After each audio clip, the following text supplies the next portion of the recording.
요즘 주식시장이 안 좋음에 따라서 암울한 뉴스가 많이 나옵니다.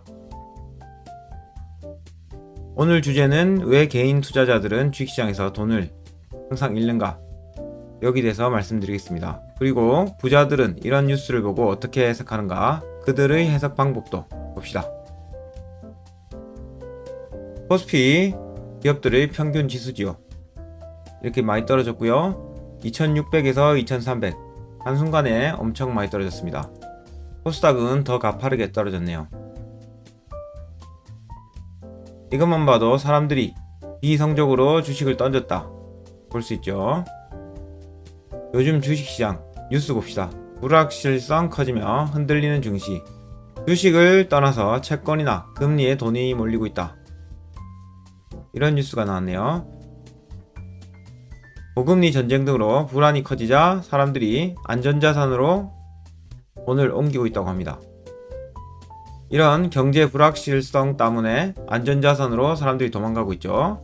근데 뭐가 불확실한가? 첫 번째, 고금리입니다. 금리가 높은 상태죠. 두 번째로 전쟁이 계속 나오고 있습니다. 불안하죠. 그리고 경기가 안 좋습니다. 이런 이유로 좋은 뉴스가 잘 없죠. 거기에 맞춰서 주가도 이렇게 떨어지니 도망갑니다. 자, 역사로 배우는 주식시장 봅시다. 투자 소비 모두 침체, 한국경제 4면 초과. 이 처음에 보여드렸던 그 타이틀 내용입니다. 사실은 이 뉴스는 2013년 7월 뉴스거든요. 그거를 가져왔습니다. 2013년에 한국 경제가 사면이 초가집으로 됐다, 이런 뉴스가 나왔는데 2013년 실제로 주가가 어떻게 변했나 봅시다. 여기 보시면 2013년 7월이죠. 13년 7월. 자, 2013년 7월입니다. 7월쯤은 요 파란색 봉 보이죠? 이렇게 많이 떨어졌을 때 이때 나온 뉴스 같습니다. 엄청 안 좋은 뉴스였죠? 근데 지나고 나니까 다 괜찮아졌습니다. 이걸 보니 참말로 사면 초가집 된 거 아니죠? 2006년 3월 뉴스도 봅시다. 주식시장에서 쉽게 돈 버는 시대는 끝났다. 2006년 3월이죠.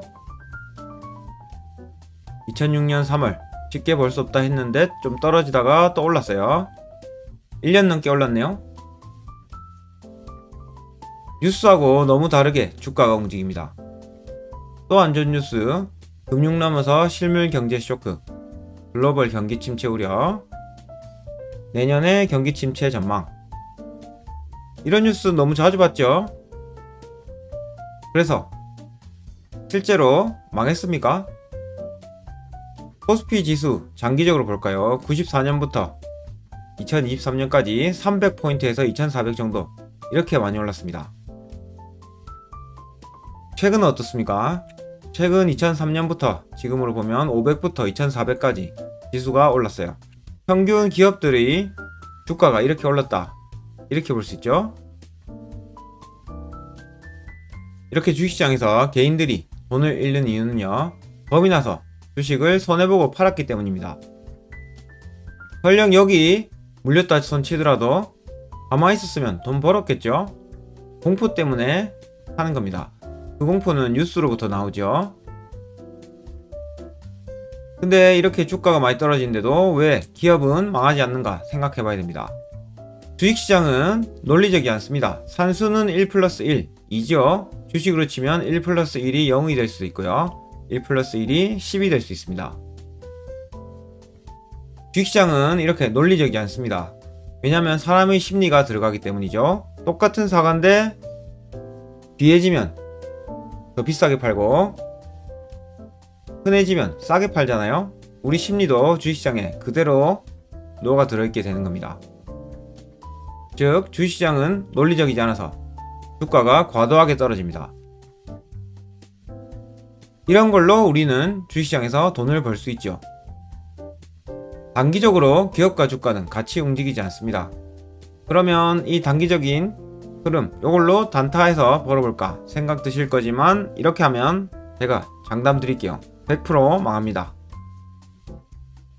실제로 돈 번 사람들은 이 큰 차이를 이용합니다. 장기적인 차이를 이용하는 거죠. 그 대표적인 사람이 워렌 버핏, 피터 린치 이런 사람이죠.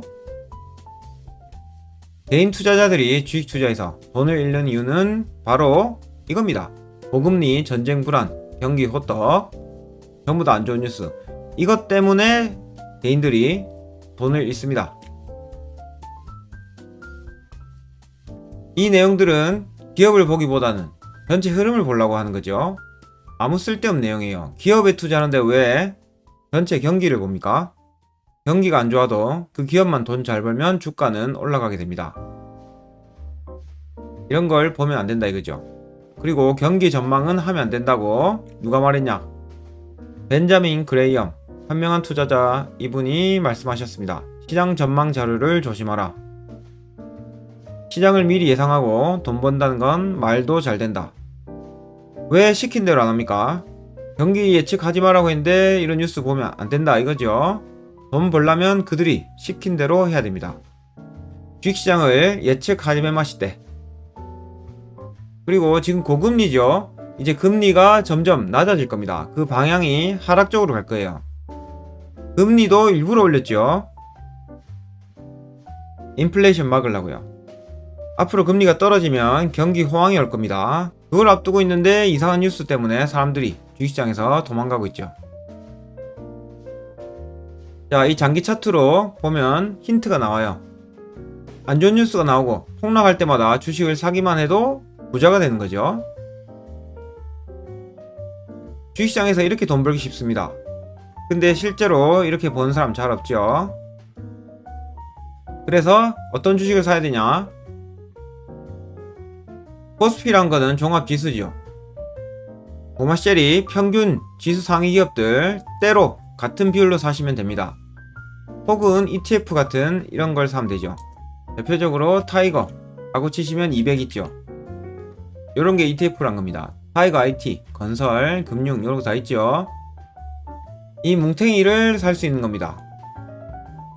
이런 데 투자하셔도 되겠죠. 그런데 저런 거 투자하면 직접 투자하는 것보다 안 좋습니다. 왜냐?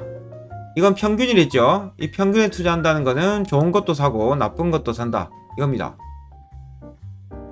혹시 여러분들이 투자할 회사에 대해서 잘 알면 상위 기업만 사서 더 큰 수익이 날 수 있죠. 하지만 이렇게 폭락했을 때 평균만 사도 은행 이자보다 훨씬 높은 수익을 얻을 수 있습니다. 가장 높은 수익을 내는 방법은 평균 이상의 성장하는 기업만 매수하는 거고요. 두 번째는 직접 매수하는 겁니다. ETF 같은 이런 상품보다 직접 매수하는 게 훨씬 손해가 적죠. 배당금도 직접 받을 수 있으니까요. 투자 소비 모두 침체, 한국 경제 사면초가. 부자가 되려면 반대로 해석하셔야 됩니다. 지금과 같은 하락장에서 반대로 뉴스를 해석하시긴 엄청 힘들 겁니다. 이걸 연습하셔야겠죠? 내 매물 거슬러야지 주식시장에서 성공합니다. 최적의 매수 타이밍은 시장에 피가 한 보따리일 때다. 존 템플턴 경이 말씀하셨습니다. 하락장은 아무것도 아닙니다. 기다려 보십시오. 크게 보는 사람만이 성공할 수 있습니다. 끝.